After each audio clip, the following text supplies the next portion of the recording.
Na carta que nós estamos lendo agora, o Senhor está despertando, alertando a igreja que está na cidade de Esmirna.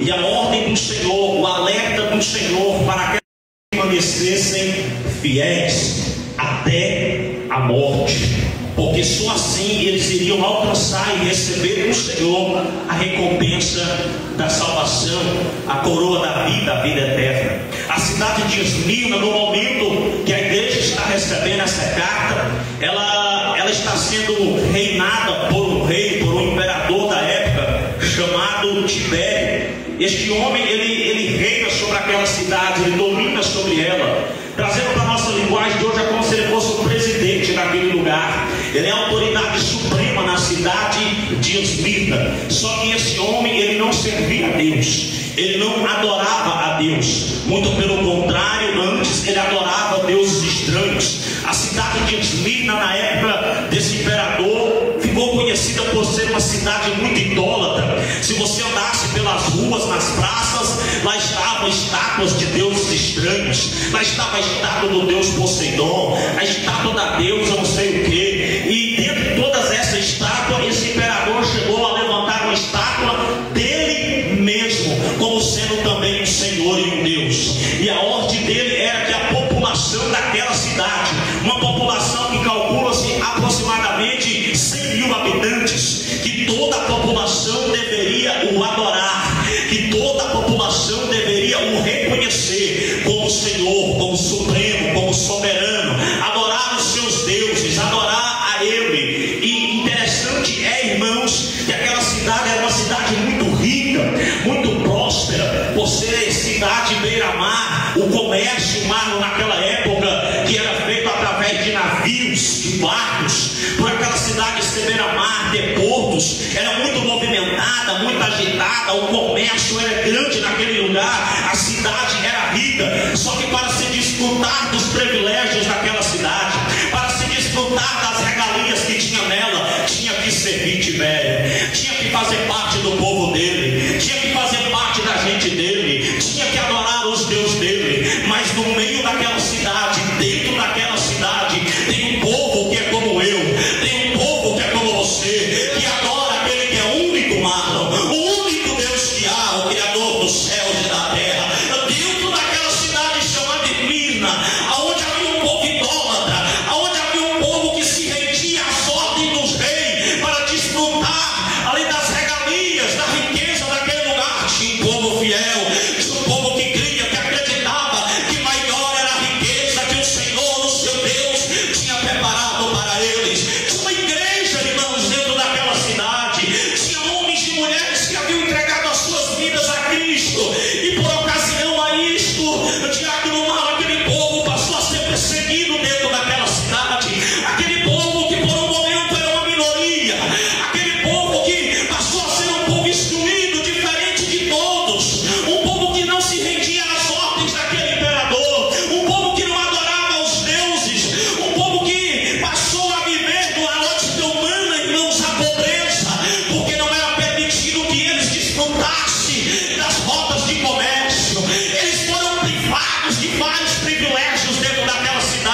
pobres, mas na verdade são ricos.